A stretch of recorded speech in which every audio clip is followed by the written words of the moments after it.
Je m'appelle Jeannette Vulguste, je suis une vieille dame de 87 ans, mais j'ai aussi été une petite fille gâtée, très gâtée par ses parents. Et ma vie a été bouleversée le 16 juillet 1942, la rafle du Veldiv. Au petit matin, on sonne à notre porte. Nous habitions juste face au centre Pompidou, mais qui n'existait pas à l'époque. C'était une place. Et donc, j'ouvre la porte, je vois deux flics, l'un en tenue, l'autre en civil. Ils veulent voir Monsieur Suita. Alors je leur dis, papa n'est pas là. À ce moment-là, maman arrive et dit aussi, mon mari n'est pas là. Il rentre, il fouille les placards, les armoires, papa n'est pas là. Et j'entends un des flics dire au deuxième, bon ben on va emmener la femme et les deux mioches. Je ne savais même pas ce que voulait dire le mot mioche. Et le second répond, on ne va pas s'emmerder avec deux gosses, et ils sont partis. C'est le miracle, mais c'est vrai, ils sont partis. Maman était complètement effondrée dans un fauteuil. À ce moment-là, quelques minutes après, arrive un ami de mes parents, Gustave. Il dit à maman, allez, dépêche-toi Fanny, tu t'habilles, les enfants habillez-vous, je vous emmène chez moi. C'est ce que nous faisons et nous partons chez lui. Papa téléphone à son ami Gustave en lui disant, trouve-moi une personne qui, moyennant finance et son prix sera le mien, m'amène les enfants, alors écoutez bien, à Villefranche-de-Rouergue, dans l'Aveyron. Gustave trouve un monsieur qui faisait du marché noir. Et donc, comme à Paris, il n'y avait rien à manger à cette époque, ils allaient à la campagne chercher du poulet, des œufs, des choses comme ça. Donc, j'ai rendez-vous avec un monsieur un soir, je ne me rappelle plus à quelle gare, avec mon petit frère et ma petite valise. À l'époque, il n'y avait pas les trains marchaient au charbon. Il y avait un petit tender derrière la locomotive. Donc les cheminots, avant d'arriver à la ligne de démarcation, on cachait la personne à passer dans le charbon. Et une fois où les Allemands ou les gendarmes étaient passés, le train continuait et la personne pouvait sortir. Papa est passé comme ça, maman est passée comme ça. Jeannette est grande, ça irait peut-être, mais le petit, c'est pas possible, il va avoir peur, il va crier. On monte dans le train, mais je suis quand même étonnée, c'est le soir, mais je lis les noms des gares, ça ne me semble pas quelque chose qui va vers le sud. Alors je lui dis, monsieur, tais-toi. À cette époque, les enfants, on se taisait. Alors je me suis tue, et nous sommes arrivés à Besançon. Alors je vais aller dans le sud-ouest, je me trouve dans le nord-est. Mais il avait dit tais-toi, donc je me suis tue. Et il nous installe tous les deux dans un café. Je reviens, il est revenu. En me disant, ça y est, j'ai trouvé le passeur, cet après-midi on part. On a marché dans les champs, on arrive devant le Doubs, des barques nous attendaient, on traverse, on est en zone libre. C'était déjà un peu tard, donc on couche dans une grange. Il y a eu une petite souris, on couche dans une grange. Et puis au petit matin, notre accompagnateur nous dit, allez les enfants, dépêchez-vous, on va à Villefranche-sur-Saône.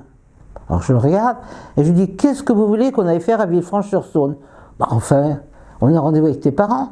Mais mes parents ne sont pas à Villefranche-sur-Saône, ils sont à Villefranche-de-Rouergue. Il dit, merde, il n'était pas content. Il dit, moi j'ai pas le temps, ben, je vous laisse, débrouillez-vous. Ce que je fasse, j'ai 12 ans et demi, j'ai jamais pris le métro toute seule, alors je me mets à pleurer. Et la personne qui avait organisé ce passage en zone libre me voit pleurer, s'approche de moi, je lui raconte mon histoire, et il arrive à convaincre mon accompagnateur. Alors est-ce que ce monsieur travaillait à la SNCF? Je ne sais pas, je ne l'ai jamais revu, mais il lui dit, vous devriez les conduire à Lyon, et à Lyon, ils ont un train direct pour Toulouse. Il accepte à condition que je lui donne de l'argent encore. J'avais de l'argent. Mais je n'avais pas très bien notion d'argent, j'ai quand même que 12 ans et demi, donc je lui donne tout l'argent que j'ai, ça a l'air de lui plaire. Et je garde quelques sous pour envoyer un télégramme à mes parents arriveront demain ou après-demain, parce que j'avais aucune idée de quand on arriverait. Et puis aussi pour acheter un petit sandwich si on avait faim. On arrive à Lyon. À Lyon, il nous achète 2 billets et il s'en va. Et il nous planque comme ça devant la gare. Et il est parti. Et moi, je vous ai dit, j'ai jamais pris un métro toute seule. J'ose pas rentrer. Mais j'ai pas le choix. Alors j'ai pris mon petit frère, j'ai pris ma valise et puis on est rentré. Et puis j'ai fini par comprendre que ce qui était marqué en tête des voies indiquait l'endroit où allait le train. Il y avait marqué Toulouse, donc j'ai pensé que c'était bon. Il n'y avait pas grand monde. On est rentré et à l'époque les sièges étaient en bois. Donc je me suis couché d'un côté, mon frère de l'autre, et je lui dis, Jeannot, si jamais je m'endors, tu me pinces pour me réveiller. Il me dit, d'accord. Et on a dormi jusqu'à Toulouse.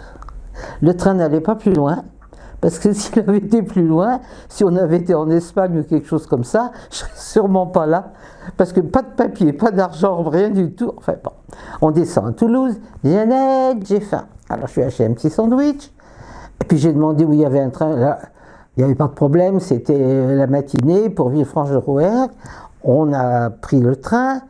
Et comme je ne savais pas que le train s'arrêtait que d'un côté, je dis à mon frère, tu regardes d'un côté et moi de l'autre.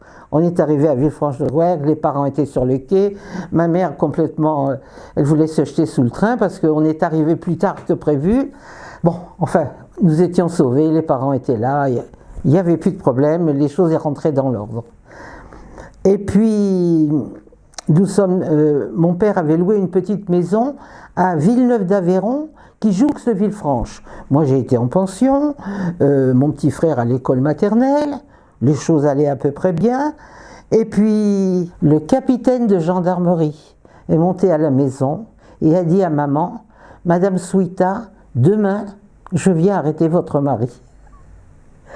Donc papa est parti, s'est caché, et puis un jour m'a téléphoné en me disant, tu vas acheter 2 billets pour Grenoble, tel jour, telle heure, gare de Villefranche-de-Rouergue. Donc j'ai acheté les 2 billets, on est partis tous les deux à Grenoble, je me suis reposé une nuit, il me dit tu retournes et tu me ramènes ta mère et ton frère. Donc je suis revenu, maman n'était pas très contente de repartir parce que elle avait abandonné déjà sa maison à Paris. Il faut repartir. Enfin, elle a accepté, on est reparti, mais on n'est pas resté longtemps à Grenoble et nous sommes partis à Nice. Parce que papa pensait qu'à Nice, on n'avait plus de possibilité, soit de partir en Afrique du Nord, soit même de partir en Amérique. Nice était sous juridiction italienne.